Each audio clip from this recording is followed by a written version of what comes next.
Hello everyone. In today's session we'll be having a look on the antennas and the radiation mechanism of the antennas and different microwave antennas, reflector antenna, Yagi-Uda antenna. So starting with a brief introduction of the antenna. Antenna is simply a transducer, or we can say impedance matching, a radiator and a sensor of EM wave. So if we look at the communication system, you have the transmitter at one end and receiver at the another end. Between you have the channel. That channel can be a transmission line also. But what is common in the transmitter and the receiver section is that the antenna. The antenna radiates the EM waves, and EM waves are simply electromagnetic waves. If you look at the electromagnetic waves, these are basically, in this we have the electric field as well as the magnetic field.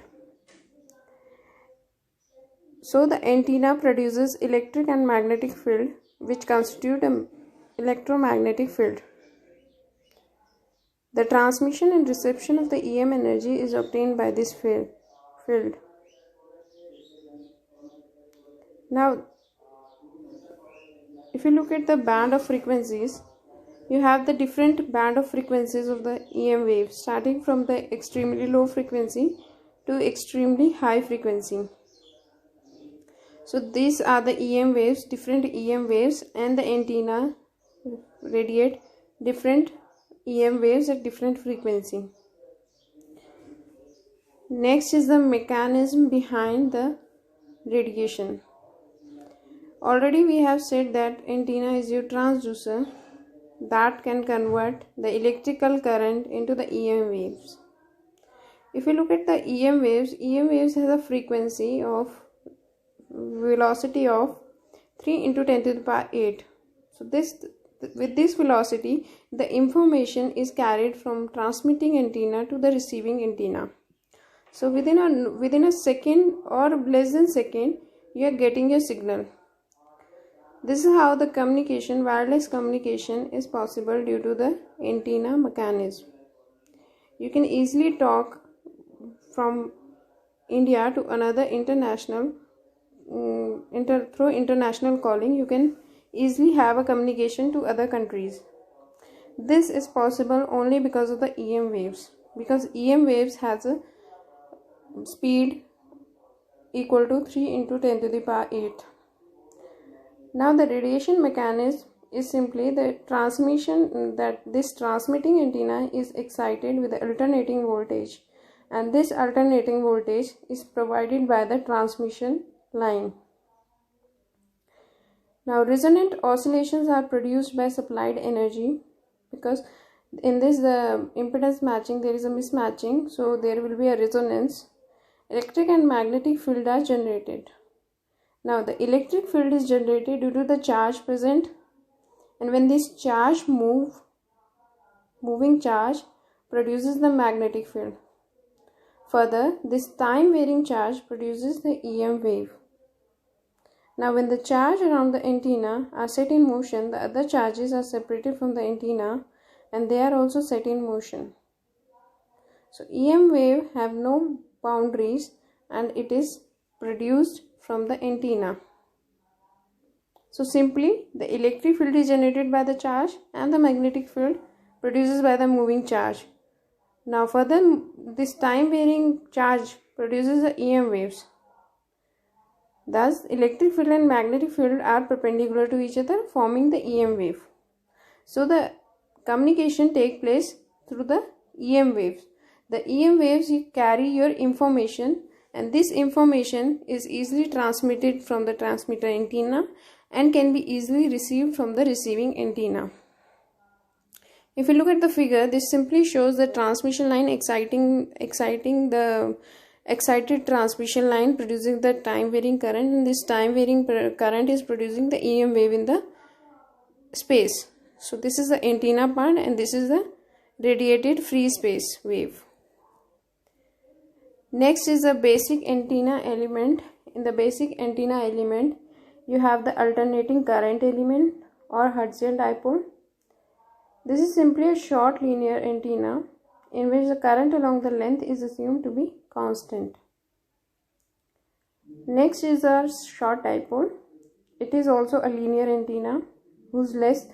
See, these type of antennas are just we have different lengths. If your length is less than lambda by 4, this lambda here is a wavelength. So the length of the antenna is decided by the wavelength. Higher the frequency, lower the wavelength, so lower is the height of the antenna. So if your length of the antenna is less than lambda by 4, this comes to be short dipole. In short dipole, the current distribution is generally of a triangular shape. If you look at the dipole, is simply two poles. We have two charges. If you look at the short monopole, it is also come under the linear antenna, but its length is less than lambda by 8.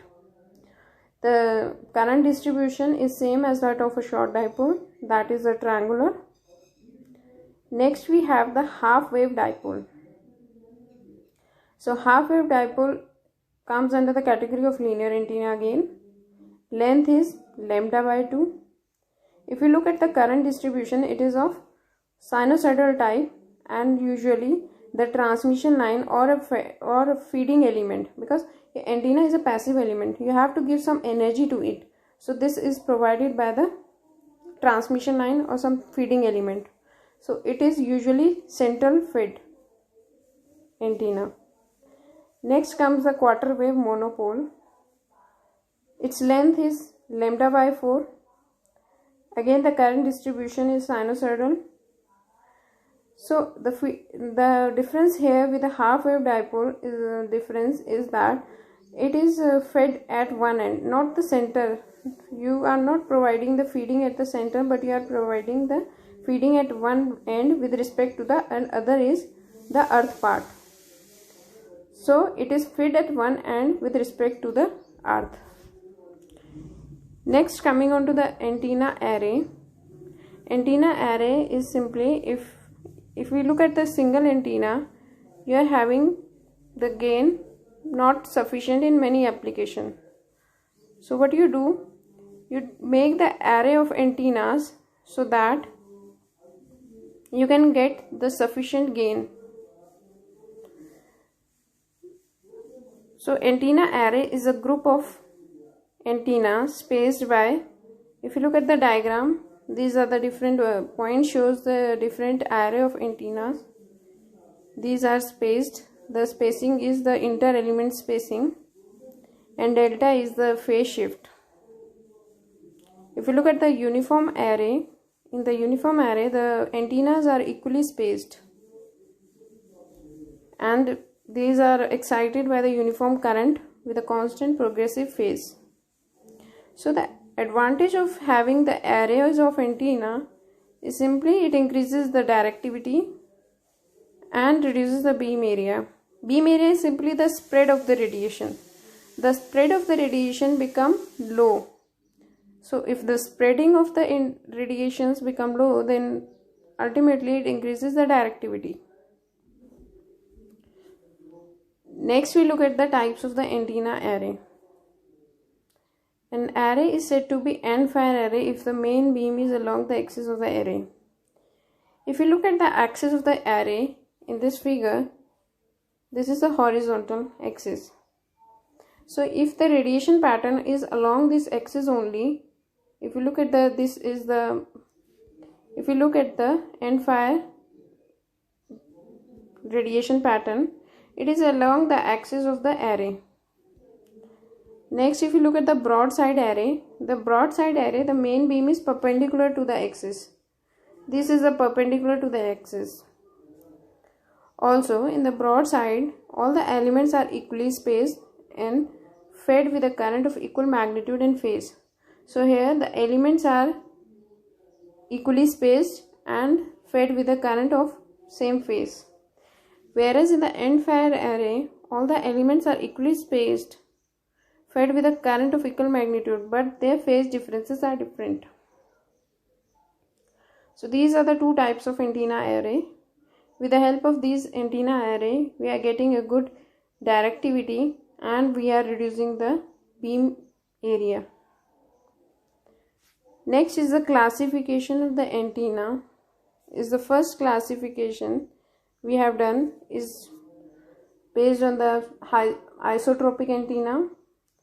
Isotropic antenna is nothing but a hypothetical antenna, and this antenna we assume that it radiates in all direction. So if we can think of a star radiating equally in all direction. So this hypothetical antenna is nothing, is a ideal antenna, but actually it is not practically possible. So we can take this this is mainly taken as a reference antenna for determining the directive properties of the practical antenna. So whatever antenna we'll be studying based on by taking this isotropic antenna as a reference antenna, because this is an ideal condition of the antenna, that is it is radiating in all direction. But this antenna is not practically possible, but we are taking this antenna for the reference of the other antenna, so that we can match the properties of other antenna with this isotropic antenna. Next is the directional antenna. These are the antennas that radiate the EM wave more effectively in some direction than another. So mainly these are directional antennas radiating in only one direction. If we take the example of the directional antenna, the dipoles, paraboloids, that is reflector antenna or the horn antenna, come under this category. Now the next antenna is the omnidirectional antenna. So it has a non-directional pattern and has a directional pattern in elevation. So omnidirectional pattern is special type of directional pattern. In this we have the loop antenna, vertical Hertz antenna, Marconi antenna, and the quarter wave monopole. So this is the first classification of the antennas. Moving on to the next classification, you have the resonant antennas and the non-resonant antenna. The resonant antenna is simply in this the radiation pattern of the resonant antenna has two parts. If we look at the bidirectional nature in the figure, this loops are showing that the radiation pattern. So the radiation pattern of the resonant antenna is in the both direction, forward and the reflected. This is similar to the transmission line, whose load impedance is not matched with the characteristic impedance, and you have the two waves, and forward and the backward. So this forward and the backward wave produces the radiation pattern in both the direction. These antennas are generally open at both the end. They are not terminated with a characteristic impedance. They have a fixed frequency, and the reason for the radiation pattern both forward as well as the reflected is due to the standing wave. As we know that forward and incident or backward reflected wave exists, so there is a chances of a standing wave exist in these antennas. So the radiation pattern of these antennas are multidirectional. Next, moving on to the non-resonant. Non-resonant is just opposite of the resonant. It is that in these we do not have the reflected wave. We only have the forward traveling wave, due to which there is no standing waves. Only we will be getting a unidirectional pattern. So the standing wave are not present, due to which there is no backward wave. So these are also called traveling wave antennas. They have a wide bandwidth. They produces unidirectional pattern, and the reason why they do not produce a reflected wave is because the load impedance here is equal to characteristic impedance Z0. So these are also called the directional antenna, because in this no reflected wave, the load resistance is terminated by the characteristic impedance. There is no reflected wave of this antenna, and mainly the length of, if you look at the length of the non-resonant antenna, is in the multiples of lambda by 2. Now if we move another antenna, is here we have the Yagi-Uda antenna. So the Yagi-Uda antenna, we have already seen the two types of antenna arrays. Array is simply a collection of antennas, so that in order to increase the gain and the directivity, you make the array of antennas. In that case, we were having the broadside and the end fire. The end fire was having the radiation pattern along the axis of the antenna array axis. So this comes under the end fire array. In this Yagi-Uda antenna, it consists of a driven element. This is here the driven element. This is fed by the dipole. So driven element and one or more parasitic elements, they are arranged collinearly and close together. The pattern, radiation pattern is generally, the radiation pattern is unidirectional. They have a gain of 7 dB, and if you look at the frequency of operation, it is in the VHF or in the UHF band. So the main elements of this is the driven element, reflector, and one or more director. The driven element is simply a folded dipole which is excited. Director is a straight conductor placed in front of the driven element towards the transmitter. Reflector is also the straight conductor placed behind the driven element. So here if you look at it, this is the driven element and the other two, reflector and the directors, are the parasitic elements. Its radiation pattern, if you look at, it is a unidirectional, and this is having a good gain of about 7 dB. So this type of antennas were mainly used in the TV reception. In earlier days, we were having the TV reception of these antennas. You can increase the number of parasitic elements as per your applications. So this is further in the reflector antenna. We have the parabolic reflector antenna. The reflector antenna has two main elements.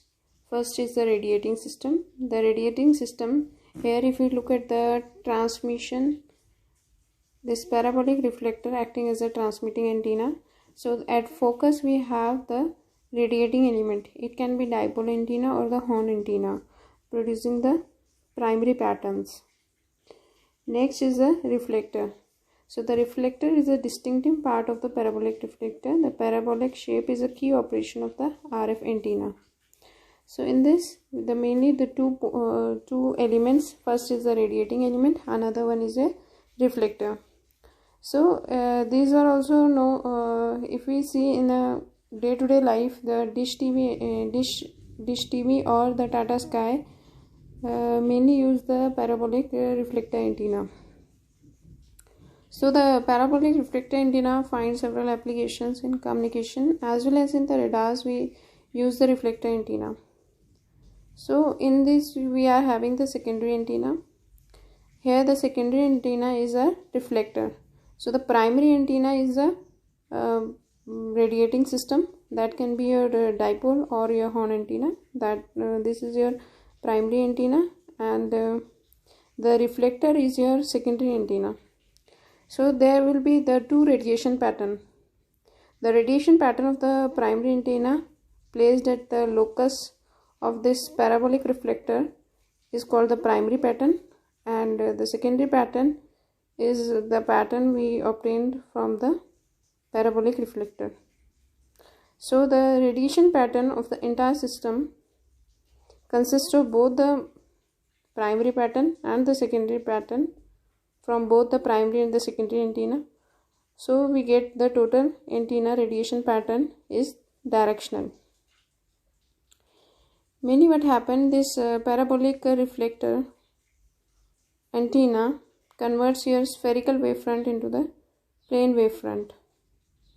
In this example we have taken two parabolic reflector.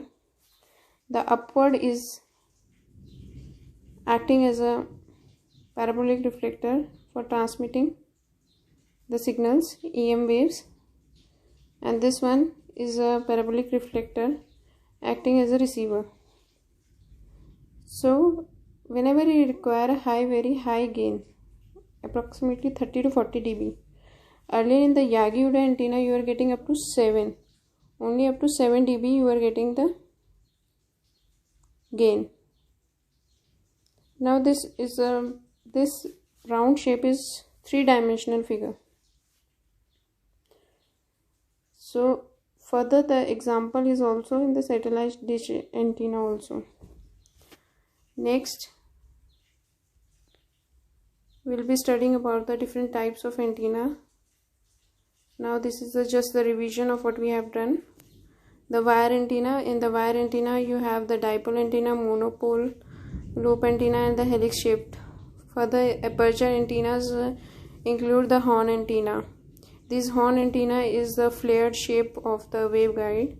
From here you get the EM waves. In the reflector antennas you can have the parabolic. We have studied about the parabolic reflector, but other reflector also you can use. In the lens antenna, either you use the concave lens or the convex lens. Further is the microstrip antenna. These are the patches above the ground plane, metallic patches. Another one is the array of elements. In the array of elements we have studied about the endfire array and the broadside array. The example of the antenna array is simply the Yagi-Uda antenna. This we have studied already. In this you are having the driven element, director and the reflector, and you get a directional beam in this unidirectional, and this is also endfire array, endfire type array element. If you look at the figures, then these are the two TV. In earlier times the TV used to have these type of antennas. So these come under your wire antenna. Further, this figure 5 shows this figure here.